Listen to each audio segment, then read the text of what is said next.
పడతా ఉన్నది.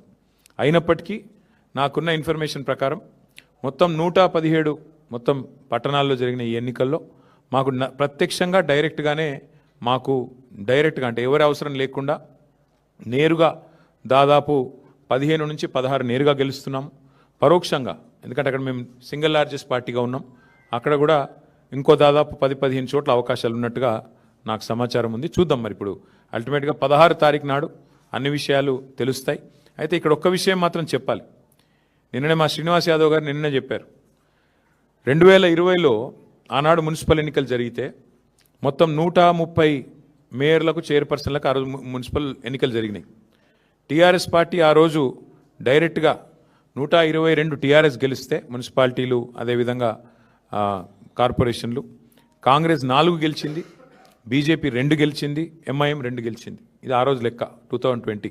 మరి ఈరోజు ఇప్పుడే నేను మేము ముందు పెడుతున్న లెక్క చూస్తే ప్రత్యక్షంగా డైరెక్ట్గా మేము ఇప్పుడు 15 పైన గెలవబోతా ఉన్నాము.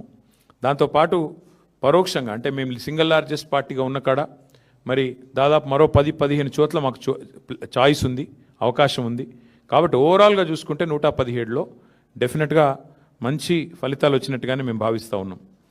అయితే సరే ఇక డబ్బు, మద్యము, అధికార యంత్రాంగ దుర్వినియోగము ఇవన్నీ కూడా తారాస్థాయికి చేరినాయి. చూస్తూ ఉన్నారు, మీరు కూడా చూస్తున్నారు. ఇప్పుడు మీరు కూడా టీవీలలో మీరు కూడా స్క్రోలింగ్లు ఇచ్చారు, మీరు కూడా వీడియోలు ఇచ్చారు. చాలా చోట్ల మరి పెద్ద ఎత్తున విస్తృతంగా అధికార దుర్వినియోగం కూడా జరిగింది. అయినప్పటికీ ఓటర్లు మాత్రం భయపడకుండా బయటకు వచ్చి ఓటేసినందుకు వారికి కూడా మేము ధన్యవాదాలు చెప్తా ఉన్నాం. సరే, అక్రమాల ద్వారా ఇక మొదలుపెట్టినారు ఆల్రెడీ. బేరాలు, బేరసారాలు, ఎత్తుకుపోవడాలు, పోలీసులను పంపించి బెదిరించడాలు ఇవన్నీ మొదలైనవి ఆల్రెడీ రాష్ట్ర వ్యాప్తంగా. ఎట్లా గెలిచిన దాన్ని మా దగ్గర గెలిచిన దాన్ని కూడా లాక్కునే ప్రయత్నం కూడా చేస్తూ ఉన్నారు. అయినా కూడా పర్వాలేదు, కొట్లాడతాం.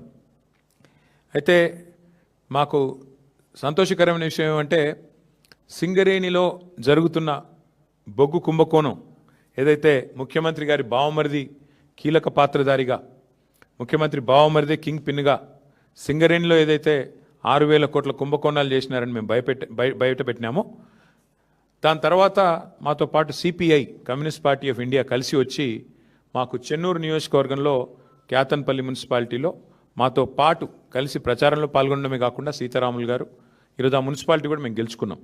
అంటే సింగరేణి ప్రాంతంలో సింగరేణిలో జరుగుతున్న దోపిడీ ఏదైతే ఉన్నదో, ఈ దోపిడీలో ముఖ్యంగా కాంగ్రెస్, బీజేపీ కలిసి పనిచేస్తూ ఉన్నాయి. కాబట్టి వారిని నిరోధించడానికి సిపిఐ కలిసి వస్తే వారిని కూడా కలుపుకున్నాం. ఇక్కడికి వచ్చే ముందు మిత్రులు కొత్తగూడెం శాసనసభ్యులు రాష్ట్ర సిపిఐ సెక్రటరీ సాంబశివరావు గారితో కూడా నేను మాట్లాడాను. కొత్తగూడెంలో కూడా ఇది హంగ్ వచ్చింది.